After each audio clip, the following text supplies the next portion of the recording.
Hello, hello. This is Justin Colletti of SonicScoop. Thanks for joining me for this week's episode of the SonicScoop podcast. And today, California, something is happening. It is losing audio jobs, and I have the data to prove it.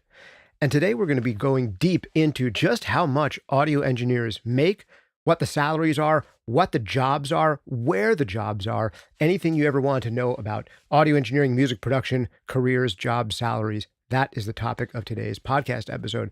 I've just written an article on this. It's a big old, 2,000-3,000 word article breaking down the latest numbers. And I've done this before. I've been doing this most years since about 2010. I first started diving into this data. So I have a view for you, not only of what's happening right now, where the jobs are, where they aren't, what kind of money people are making for what kinds of jobs, not only for right now, but how that compares to the recent past and what the trends are, what the trajectory is, what is changing. And there is a big, dramatic shift that we're going to get to pretty early on in this episode. The only shout out I got to give before we get right into crunching this data and looking at the numbers for today is the briefest of shout outs to our sponsors.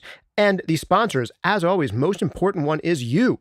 How do you sponsor this podcast? Sponsor yourself. Check out one of our great full-length courses like Mixing Breakthroughs, Mastering Demystified Compression Breakthroughs, EQ Breakthroughs, all of that good stuff. They all come with a 30-day money-back guarantee, and they are guaranteed to change the way that you work forever for the better or your money back. I've gotten so many great before and after examples and testimonials on this stuff where I will just shill my own courses till the day I die because I know they really help people. I think they can help you too. Check them out at mixingbreakthroughs.com, compressionbreakthroughs.com, EQ Breakthroughs, Mastering Demystified. Also, big shout out and thanks to Sound Toys, making some of my favorite creative mixing effects in the known universe. Try out anything they make for free for 30 days over at soundtoys.com. With all that out of the way, let us get right into today's numbers. So, it would be really easy for you to just Google, like, how much do audio engineers make? And I will tell you that, and I'll tell you that in just a few seconds here. But there's a lot more to know about than just the average salary, because that average salary varies a lot by state, by city, by what type of work you're doing, and whether you're among the top 10% of audio engineers or the bottom 10%. And there's actually been some big changes happening in the disparity between the top 10% and bottom 10% of audio engineers in recent years. So this is all pulled once again from data from the US government. This is from the Bureau of Labor Statistics. I think some of these trends that we're seeing here will also apply to other parts of the world. But yes, we are looking at US specific data. But I think you should get a good sense for how things compare industry to industry and types of location compared to other types of location, because we'll get into some real detail on that. A lot of this is drawn from their occupational statistics survey, where they actually go around and collect data from employers. So that's a big thing to know here. One of the sets of data is everyone who has an employee who is like job is audio engineer on their W-2 form or their, tax paperwork. They have specific data on all those people who are like full-time salaried people. They have the job of sound engineering technician, and we have really specific data about where those people are and how much they earn. But that's only part of it, because this is an industry, face it, where most work is not salaried employee work with a pension. Most of it is freelance work. And by the estimates I've created in the past based on survey data I've done and my breaking down of the government data, I would say that for every one person who's like a salaried full-time audio person, there are probably somewhere between 4 and 8 people who are freelancers who do a meaningful amount of work in audio each year. How I got those numbers are worth doing its own episode. So I'll keep that brief and just say that's my estimate, that there's a lot more audio engineers working than show up in this data. So we're also going to be drawing from another data set that the government puts out called the CPS, the Current Population Survey. And there they call up people on the phone. Some people still have like actual phones that connect to the wall and go like, hey, I guess they do it on your cell phone now too. And they go, hey, what do you do for work? And some people answer, I do audio stuff. This is a much smaller survey, but it's also going to count people who are likely self-employed or freelance workers. Okay, some background context here on these numbers. The first time we explored the numbers back in 2012, I found that over the past decade, the prior decade, like from 2000 to 2012, that the number of audio engineers had increased by 50% in the first 10 years of the new millennium. And this was in the midst of a whole bunch of huge studios closing. And one narrative you will get from people is that audio, music production, audio engineering, you shouldn't get into that. All the jobs are going away. Look at all these big studios closing. Well, the very same decade that all these huge studios were closing, from 2000 to 2010, the number of audio engineers working in the field, according to like tax data and survey data, increased by 50%. So there are more audio engineers working today than in the heyday of big studio audio engineering. So just because big studios are closing doesn't mean there's fewer audio engineers. There are more. Now, that rate of growth has slowed down, and it's projected to slow down more. A lot of growth has happened, but when I did this survey last looked at these numbers 2 years ago in 2023, their forward growth projections from the Bureau of Labor Statistics, they were imagining audio engineers would have something like 10% growth going forward. Now that job growth is more like 3 to 5% projected. So that really fast rate of job growth, which we experienced beginning of the millennium, is now slowing down and starting to look more like the rest of the economy. Now, as far as the total number of conventional jobs in the field, the survey of all that tax data and employers saying who they paid for what, it says that there are 13,050 salaried sound engineering technicians in the entire country. And this number is actually down about 3% compared to our 2023 report. So let me say that one more time. The total number of audio engineers in the country, the US government says it's about 13,050 when you look at salaried audio engineers. And that number is down 3% compared to a couple of years ago. And it's actually down roughly 13% from 2017.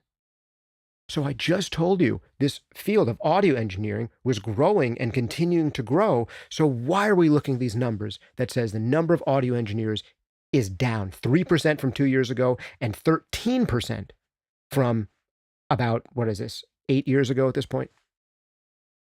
This is because this data of salaried audio engineers only tells part of the story. Salaried audio engineers, to begin with, I think are a much smaller portion of the people doing audio engineering. That's number one. And number two, they are a decreasing proportion or decreasing number of the audio engineers out there are salaried. So when we look at the CPS survey, which includes freelancers, this is based on calling people up on the phone and asking them, what do you do for a living? It puts the number of people working in broadcast, sound, and video technicians about 146,000, which is up 22% from 2 years ago. And if you just narrow that down to the CPS data on sound engineering technicians, or the kinds of technicians who just work in audio recording industries, that number they put around 18,000, which is up 10% over the prior year. So in the past couple years, we've seen the number of salaried audio engineers going down by about 3%, while the number of non-salaried audio engineers potentially is going up by 10%. So we have conflicting data from the government here. And even this data I would take with a grain of salt because it's from a smaller population size, and I don't think it catches everyone who does some work in audio. So that's the start of it. How many audio engineers are out there? Next, we're going to talk about how much they earn and where they earn, because there have been some big changes in where audio engineers are. And I think some of the most insane stuff that's happened lately is the change between how many audio engineers there are in places like New York and California compared to the rest of the country.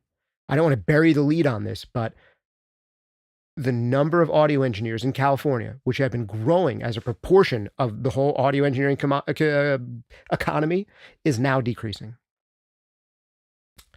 So this year, the estimates from the government are that the average salary for audio engineers is about $80,000, $79,280.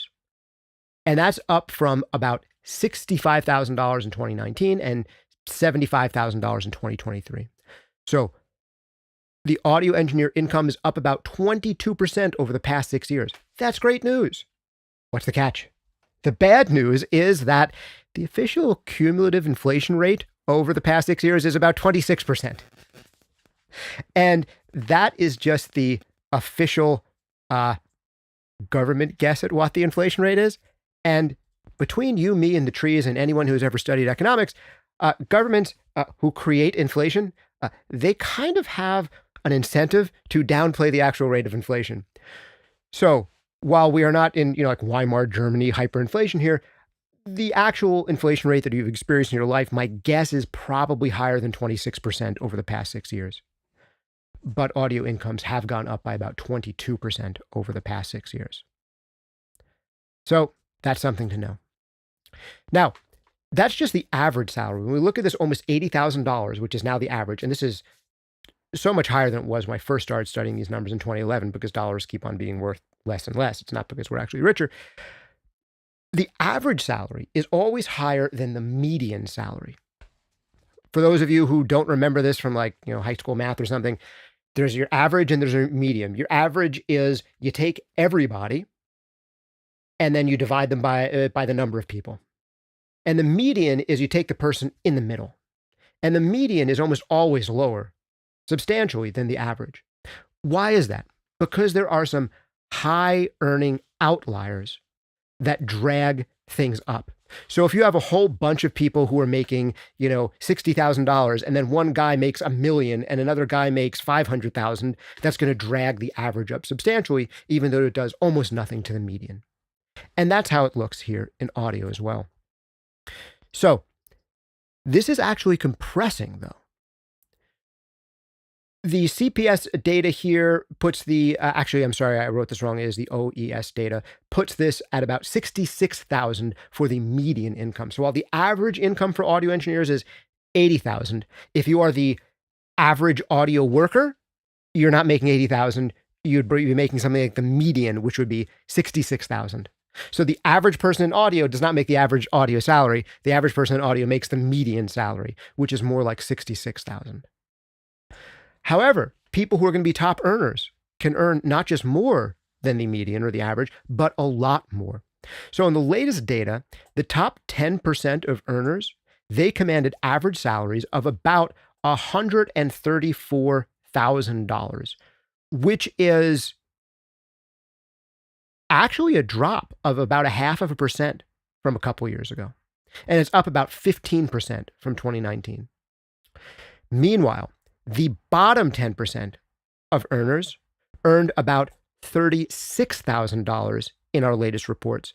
But this is up about 17% since 2023 and up about 40% from 2019 when it was like $20,000, something like that. So the bottom 10% of earners, they earn a ton more than the lowest 10%, and they can earn potentially, compared to the median, double or more. And if you look in the top 10%, the top 10% of the top 10%, the top 1%, it goes even higher. And then, the top 0.1% even higher still. That's just how power curves work. But meanwhile, at the bottom, people kind of stack up at the bottom and they say, okay, this is so low that I'd rather just do something else. So you don't really have people making substantially less than a number like $36,000 when they're working full time. People below that, on average, are just like, yeah, I'm going to go do something else. This isn't worth it.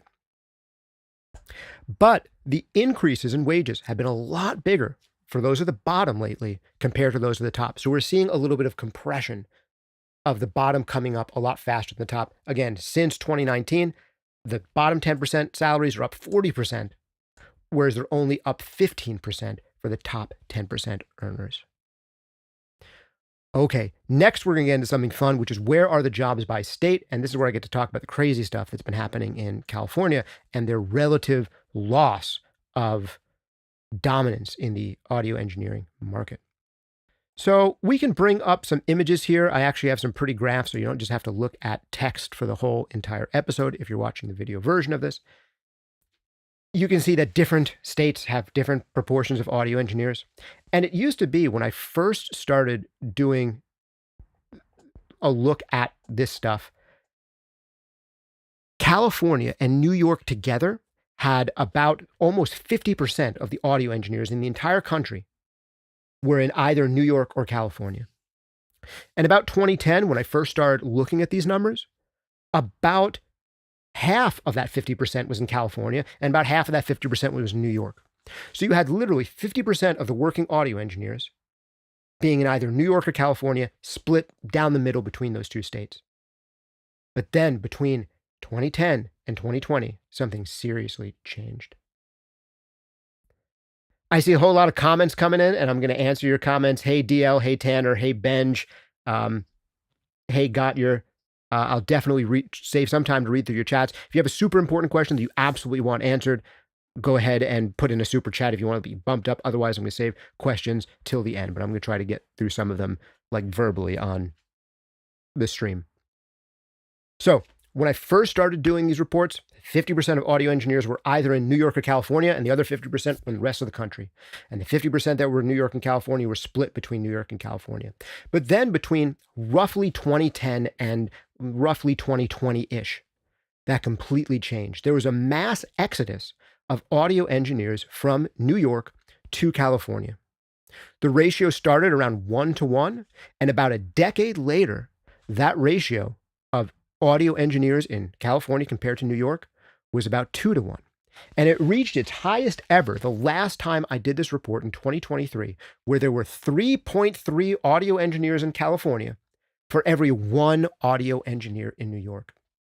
And that had been the big trend for the past 10 to 15 years. But that trend is changing, and I'm kind of comfortable saying that it has most likely reversed. Because what's happening now is that some audio engineers are returning to New York, but more importantly, a lot of audio engineers who moved to California are now leaving California for other states. I started to talk about there being hints of this already in 2023, the last time I did this report, and now here in 2025, as I'm doing this report, it has been solidified in the data. And I'll give you exactly what those numbers are. So back to my article version here so I can get my exact numbers. Between 2012 and 2023, there was a mass exodus of engineers from New York to California, which was then less expensive. This has been followed by an equally shocking exodus from California to even lower cost states over the past 2 years.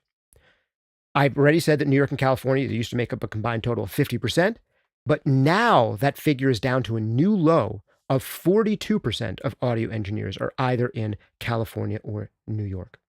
So that's dropping substantially. As recently as the 2023 report that we did, California commanded 37% of the audio market by itself. So 37% of audio engineers in the country were in California as of 2 years ago. But now, just 2 years later, it is down from 37% of audio engineers being in California to just 29% of audio engineers being in California. That represents a loss of 22% of California's share of audio engineers.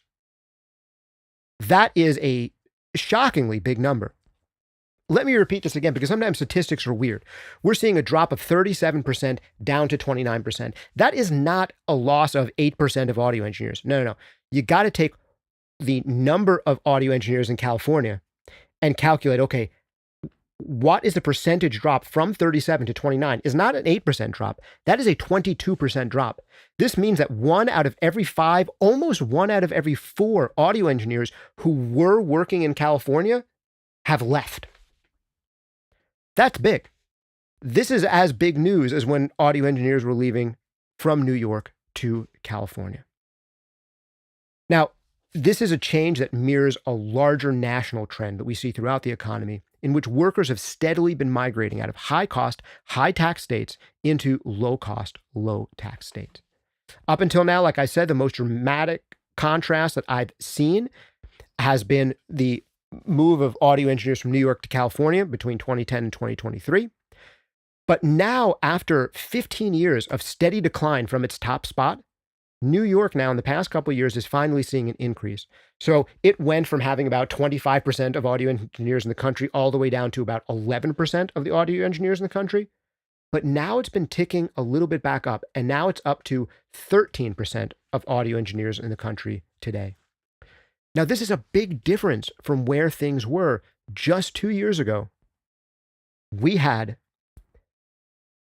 37% of the audio engineers in the country in California and 11% of them in New York. And now it's starting to switch. We're now from 37% down to 29% of audio engineers in California, whereas New York is going from 11% up to 13%. So that gap is starting to close. Will that gap close completely? Only time will tell. But I'll say one of the driving factors was the difference in cost of living between New York and California, and the difference in incomes between New York and California. So when I first started doing these reports, things were very different. In 2011, when this exodus from New York to California started happening, California as a state was something like, if I remember correctly, 20%, maybe even close to 30% cheaper than New York as a state.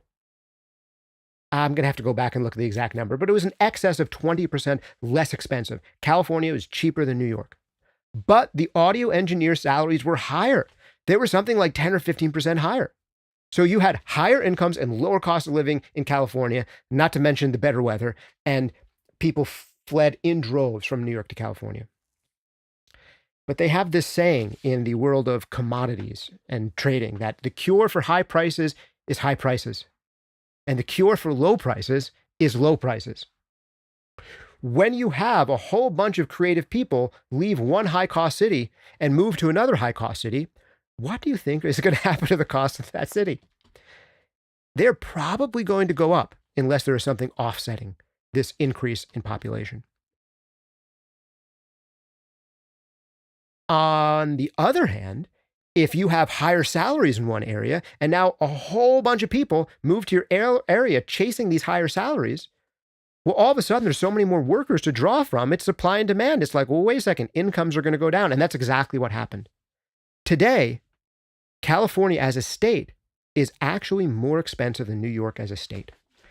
California was something like 20% less expensive when I was covering this stuff. And now it's something like 4 to 8% more expensive than New York. And the salaries have changed as well. I can pull up a little salary chart here as well. I've got from the government website. You can look at all the different states and see all the stuff analyzed. I think I also have it pulled up here.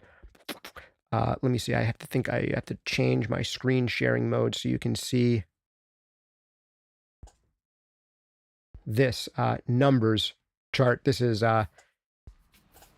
right now you can see that the average incomes in New York are slightly higher than the average incomes in California. About $94,000, $93,760 compared to about $91,000 for California. Hopefully I'm in the right line here. Yep.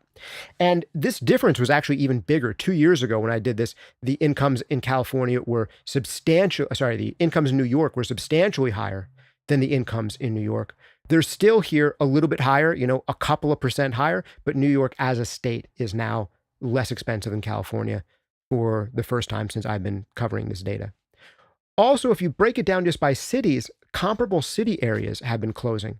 So Los Angeles, California, it's way cheaper than Manhattan, but the comparable thing to compare is not Manhattan versus Los Angeles. I would say, having been to Los Angeles, maybe you'd make more of a comparison between Los Angeles and Brooklyn or Los Angeles and Queens. And if you look at that, Queens is now less expensive than Los Angeles, and Brooklyn is ever so slightly more expensive than Los Angeles. So the cost of living in these cities used to be like a big difference between the boroughs of New York and LA. And now that difference isn't so big anymore. You don't really have a cost of living advantage in California anymore, and you don't have a salary advantage in California anymore. And the incomes went up so much in New York that I think that they were like 10% higher the last time I looked at this data a couple years ago. And now it's narrowing. New York salaries are 2 or 3% higher than California, but the cost of living difference between New York and California has been compressing. And that's why we went from California having like 37% of the audio engineers and New York having 11 to now California has something like 29% of the audio engineers and New York has 13. But that's not the end of the story, because as you and I know, New York and California are not the only places in the world. Excuse me one sec. There's a cough on the podcast. You can tell this is totally live. there are other states. And I would say the audio engineering world is now more diffuse than it has ever been in the time that I've been studying this data. When I first started studying this stuff in around about 2010, it was about 50% of audio engineers between New York and California. And now it is something like 42%. So we've seen the rest of the country go from having roughly 50% of the audio engineers to now having roughly 58% of the audio engineers. But that doesn't tell the full story either. The change, the true change, I believe, is more dramatic because this data that we've been talking about so far focuses in on salaried audio engineers who get a W-2 and a weekly salary for audio engineering stuff. It does not count the freelancers. It does not count the self-employed. It does not count the people who can work from anywhere that they want. It does not count people who are working for themselves, working directly for their clients. Those people are even more likely to work wherever they want. And my guess is that it's got to be higher now than 58% of them working in places other than New York and California. My guess is that's going to be substantially higher than that, but we don't have as good data on it because the only data we really have on that is phone survey data, which is so much less comprehensive than the data we have for salaried employees. So I hope that makes some sense. The trend has been in the past, audio engineers moving from New York to California, but then California becoming the big place. And now folks are moving away from California to other less expensive locales. So what are those other less expensive locales? Let's look at them.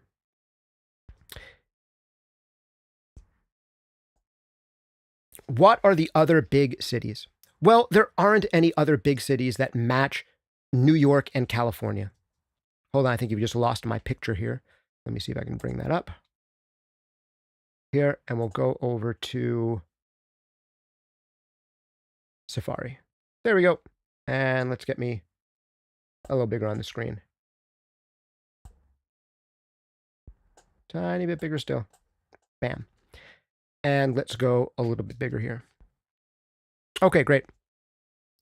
So, what are the other cities? There are no really big cities and states after New York and California. The other markets afterwards are Florida, Illinois, and Tennessee. Those round out the top 5. After that, we have even smaller markets of Ohio, Washington, New Jersey, Texas, and Utah. So these are like the top 10 places for audio engineering in the country. But numbers 3, 4, 5, and 6, they're all much smaller. So California now has about 25% of the total audio engineering market, about 13% for New York, and then Florida has about 6.5%. And then you get down to Illinois, Tennessee, they're like around 3%.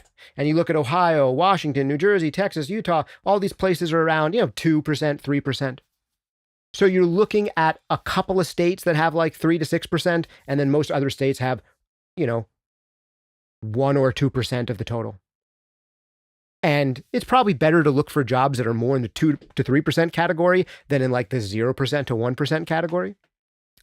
But who knows, maybe in the 0% to 1% category of states, there's underserved markets. But you can also look at this by city. If you look really granularly, you can look at the total number of audio jobs. So there you'd find places like San Francisco, Nashville, Miami, Seattle, Orlando, Salt Lake City, Washington, D.C.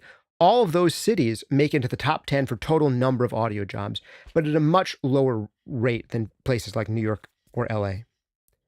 But you can also look at a really interesting figure, which is the concentration of audio jobs. That is how many audio engineers are in that area compared to the general population. This is the employment quotient or something they call it. So by this measure, Los Angeles is way up there, but like right neck and neck with Los Angeles or higher are places like Salt Lake City, Nashville, New Orleans, Orlando, Springfield, Missouri, New York City is on there, Seattle, San Francisco, St. Louis. If you go to a place like Salt Lake City or Nashville or New Orleans or Orlando, it's actually more likely that you throw a rock and hit an audio engineer than in New York City.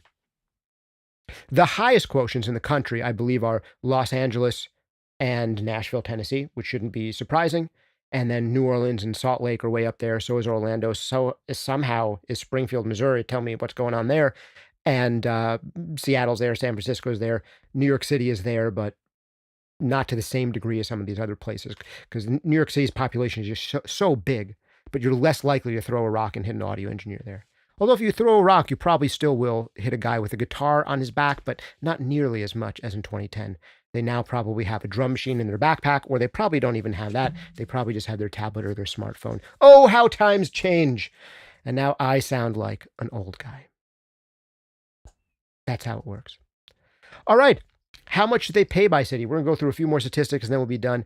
You know what? Maybe I should just leave it here and tell you that the first time we evaluated these numbers, sound engineers in LA had the highest average salaries. But as audio engineers left New York City for LA, salaries for LA went down. They went up for New York.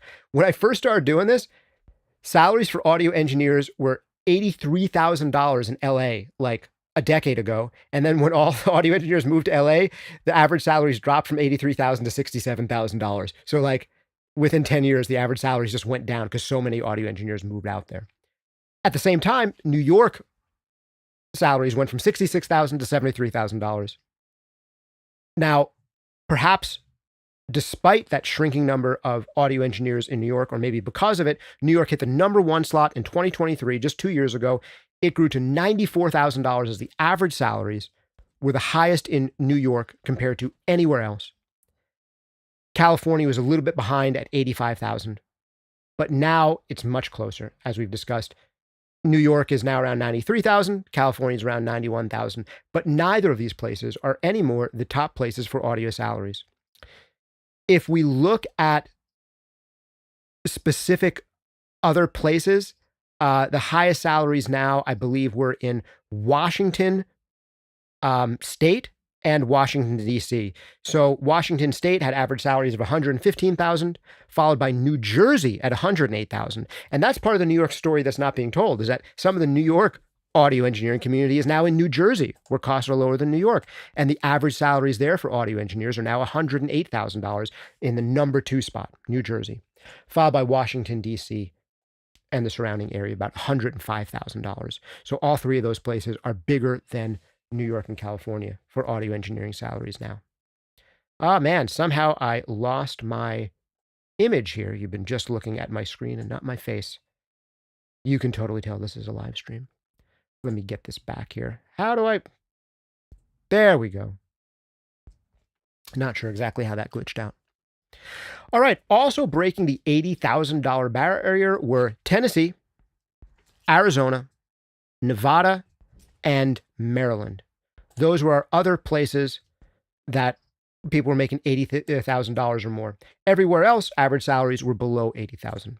Now, that said, even though average incomes in smaller markets may be lower than this, conditions may be comparable to or better than the big cities from a quality of life standpoint. So I would not be surprised if the 50% bottom earners in the South had more room to spread out in their homes than the top 50% earners in New York, for instance.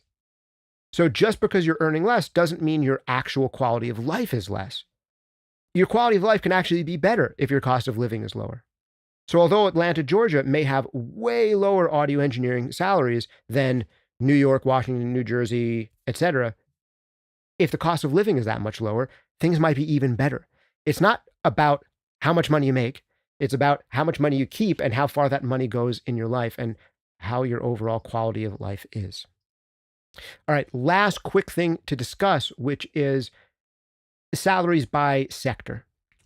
So when we first started looking at these numbers in 2010, the highest salaries went to audio engineers in motion picture and video, followed by audio engineers in computing sectors like software publishing or computer systems design.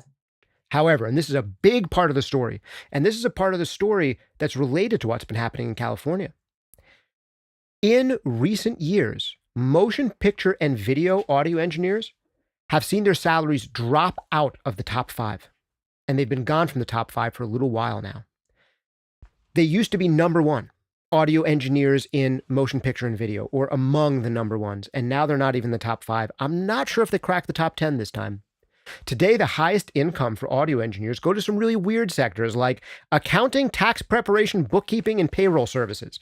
And there's actually a surprisingly large number of audio engineers engaged in that sector. Exactly what they're doing, I'm not 100% sure. But maybe they are setting up, like doing corporate AV for like webinars where people talk to their shareholders and stuff like that.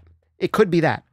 There's definitely audio and video people I know who work in corporate AV sectors, helping people in finance communicate among themselves, putting on like almost sometimes television quality productions, better than this webcast here, for Fortune 500 companies and the like. They were making salaries about $125,000. So if you have audio skills and you just want to make some money, and it doesn't have to be in music for like your main bread and butter, you could look at the corporate AV world if you just want to make a bunch of money with your audio skills.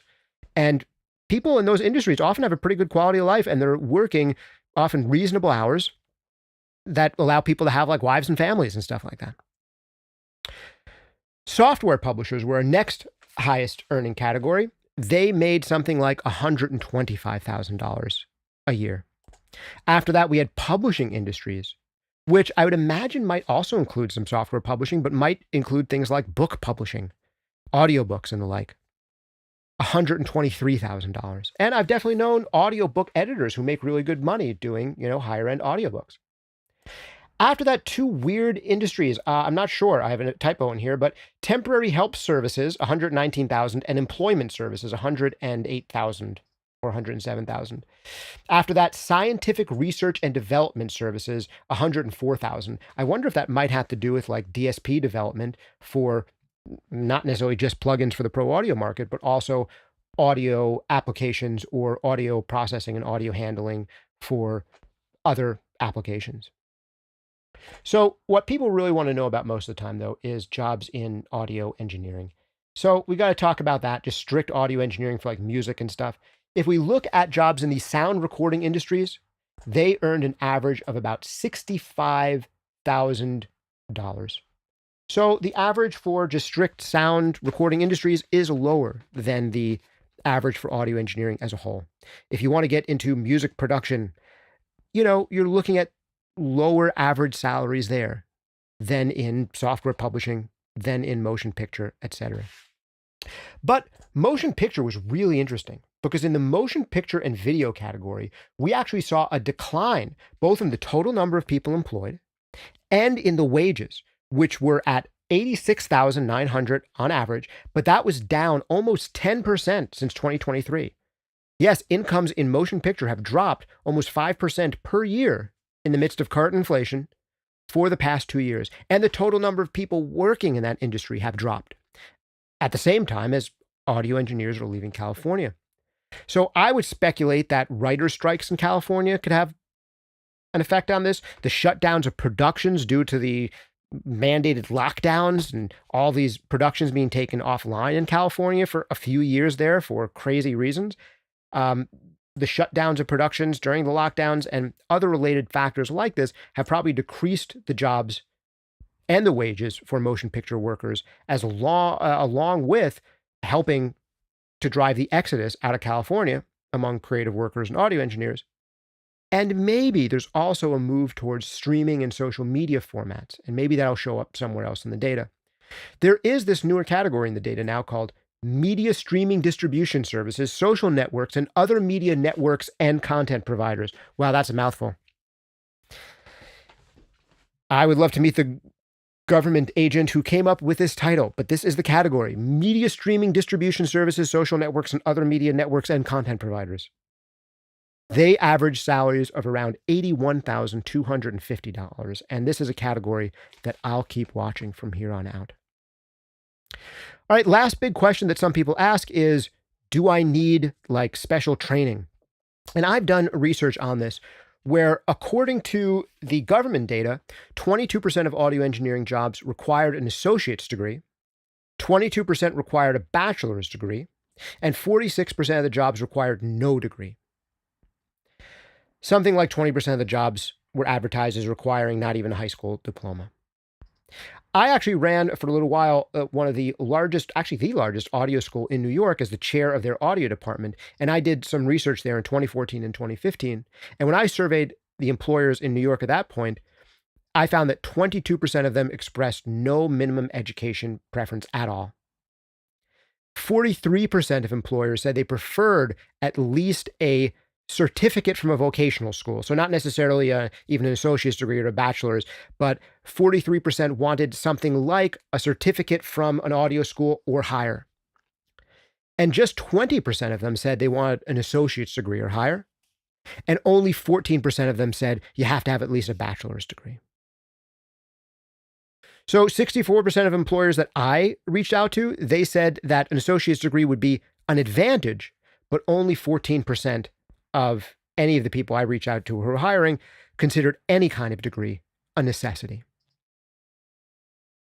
So I think those are worthwhile statistics to be aware of. That's about it from me for today. I'm going to just go through real quick some of the audience chats that came in and see if I can answer any additional questions from here. We got a super chat from Tanner who says, "This is my favorite show. Hey, Justin. Hey, awesome. Tanner, thank you so much for writing in. It was great to get a super chat from you." Tanner, thanks for just being here. Let me go through some more of these chats. For some reason, the super chat didn't pop up in my secondary chat screen I have here. And maybe it was because I was just too busy staring at this data when it came in. Also got a super chat from DL says, "How much did the studio owners make?" This is a good question. I have another episode I've already done about how much studio owners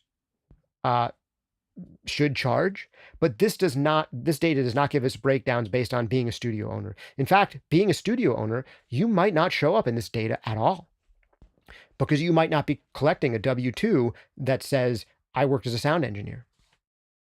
So you'd be in the self-employed category and you might not even be in this. Now, how much do studio owners earn? My guess is that some of them earned a ton and a lot of them lost a lot of money.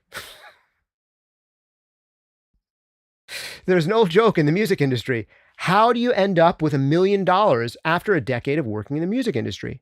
Answer, easy. Start with 2 million. Now, some people do well and earn well, but some people don't. And we've got to be honest about that. And some people will create studios to have something to do, not because it makes business sense or not because they're running it like a business. Damian Margot says, "Thanks for all the great content. You helped steer many of my latest mix decisions and plugin buys." Awesome, Damian. That is so great to hear. If you guys want to go deeper with me and you feel like I've been useful, the most useful thing I've ever done is my full-length courses, Mixing Breakthroughs, Mastering Demystified, Compression Breakthroughs, EQ Breakthroughs. We've already seen that only like 14% of people even hiring in audio jobs actually care that you have a degree. What people care about is if you have skills. So you've got to work on having a great reel, a great portfolio of work, great skills. And that's what these courses are about. They're about making you make better sounding records, which is ultimately your calling card. And then when you go and reach out to like actual clients, not just people hiring, but like real clients, they don't care. They don't know what your degree is. They care about how good the record sound that you did for their friends was. So definitely check out Mixing Breakthroughs, Compression Breakthroughs, EQ Breakthroughs. They are guaranteed to change the way that you work forever for the better or your money back. So definitely check those out. All right, some more comments. Got Yours says, "I've been a professional audio engineer about a year ago." Maybe he said I quit. Maybe he missed that part. I'm not sure. Mostly because the demand has changed because of AI and everybody is becoming their own engineer. Last full-time job was 2019. I think there's a sentence missing here. Did you start becoming a professional audio engineer about a year ago, or do you quit being a professional audio engineer about a year ago? You'll have to weigh in there. But he's saying that demand has changed because of AI and everybody becoming their own engineer. Yeah, everybody's their own engineer to a degree, but they all need help, because most of them aren't very good at it. And almost all of them want help from more experienced audio engineers who can help guide them and help them get better results. I mean, I master for clients who are themselves mixing, and I often do coaching calls for clients. So this is a way that I work more as an audio engineer ever before, because there's more audio engineers and I help other audio engineers, even if they are, wearing the audio engineer hat and because they're an artist and they need help with audio engineering.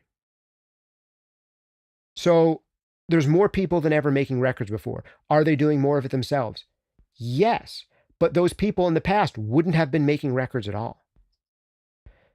It's like if you're a concert pianist and all of a sudden everyone starts learning to play the piano, should that be good for you as a concert pianist or bad for you as a concert pianist? Especially if you're willing to teach people, it should be very good for you.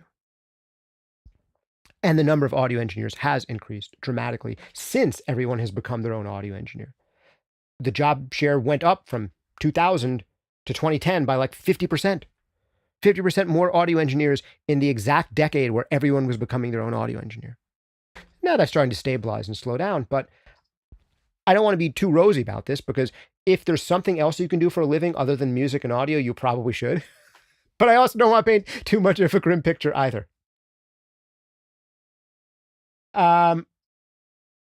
Gottlieb says he quit being a professional audio engineer a year ago for those reasons. He said between 2000 and 2008 were his best years. And yeah, there definitely was a changing of the guard in that period, right? Between 2000 and 2008, we saw the number of audio engineers increase by 50%. But there were a lot of people who were used to the pro studio environment who maybe couldn't or wouldn't be the ones to adapt to this newer environment. Benj has trigger finger flaring up today. I'm sorry to hear about that. Get one of these trackpad mouses. I don't know if I can't pull it out far enough for this. Kensington trackball mouse. The handshake grip mouses, for those of you who are doing a lot of mouse mixing, those are better than standard mouses. But if you can get a trackball mouse and actually force yourself to learn how to use it, it'll take like a week or two before you're super comfortable with it. So many of your hand problems will go away. So I'm really going to encourage that for all audio people. Ben says, getting pains in my hands and fingers at the moment, crazy to type. Yeah. If it's your right hand, if your mouse hand especially, please look into getting yourself a trackball. Tanner says, dude, I think the whole hustle is flip-flopping. It is just a whole nother business, is what I believe. Things have definitely changed. Gottlieb says, my feelings on this after being a pro audio engineer from Southern Cali. 1, not a needed job anymore. 2, if you're an artist, you do it yourself. And if you don't, then your producer you're working with will. Well, that producer is kind of an audio engineer at this point. So Gottlieb is one of these people who was working in audio in California, who as of last year just left. So this is part of the trend that we're talking about. That the proportion of audio engineers in California leaving for other places, leaving the industry completely in some cases, definitely is a thing that's happening. But the total number is still growing, still at a slower rate, though, than it did in the first portion of this decade.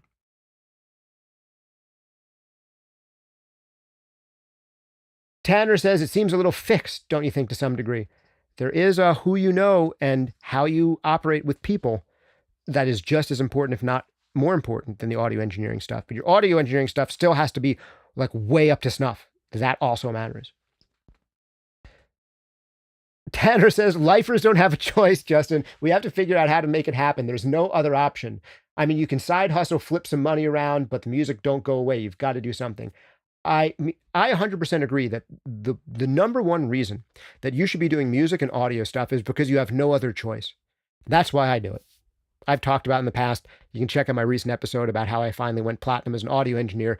And I'll talk a little bit in that episode about the reason I'm an audio engineer is because I had like no other skills. And I had no choice. Gottlieb says, I imagine Nashville was one of the better places to be. During the pandemic, we had so many people moving out of Cali to Nashville and Texas, even Florida. I bet those areas grew. They absolutely did. And I think those trends that we saw be exacerbated during lockdowns were already in play. They were already starting to happen, and the lockdowns just sped it up. The problem is the taxes in Cali, says Gottlieb. Absolutely. There's an overall trend of people moving to lower cost, less expensive states, and taxes is a huge part of that. Anthony says there's a ton of 1099 freelancers in South Florida. I absolutely believe that. Gottlieb says shocked Vegas isn't in there. Lots of guys working there as AV. Wonder why they didn't make the list. Maybe it's because none of them are salaried anymore, so they don't show up in the main data. But Las Vegas used to be on these lists when I was doing these lists 5 and 6 and 7 years ago. It's less so now. I don't know if that's because Vegas is less popular or if it's because the employment has switched so far away from salaried employment that they've dropped out of that data. And that is a problem with this kind of data.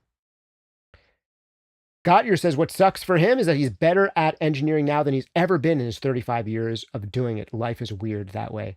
Hey man, if you have skills and you know how to get those skills in front of the right people, there's always a way to do things. But there might be in many of our lives a point at which, okay, it's time for greener pastures than audio were. You might go through a phase in life where it's like, I have a family now and I have other skills where I can make even more and I can do music for fun on the side, and music's actually more fun for me. Now that's not my job anymore. That could totally happen to you.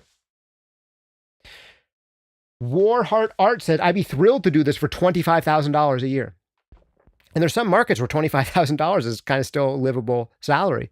The bottom 10% in this is about $36,000. So people who'd be thrilled to do this for next to nothing are why there's lower salaries in the market too. And that is the ugly truth about things that are fun and cool and prestigious to do as a job. The ugly truth is there are people who would make records for free. There aren't a lot of people who would like do your accounting and keep your books for free. But there are absolutely people who would be thrilled for the opportunity to make a record for you for free. And that is the case in all arts-related industries. There are people who lose money making records year after year, but they do it anyway. Why? Because it's fulfilling and fun. And even if you don't make a dime, and even if you don't earn money, I've had clients who've said to me, you know, I'm never going to make a dime making music. I never did. But every time I write a check to my audio engineer, my producer, my mastering engineer, I think to myself, it's cheaper than therapy.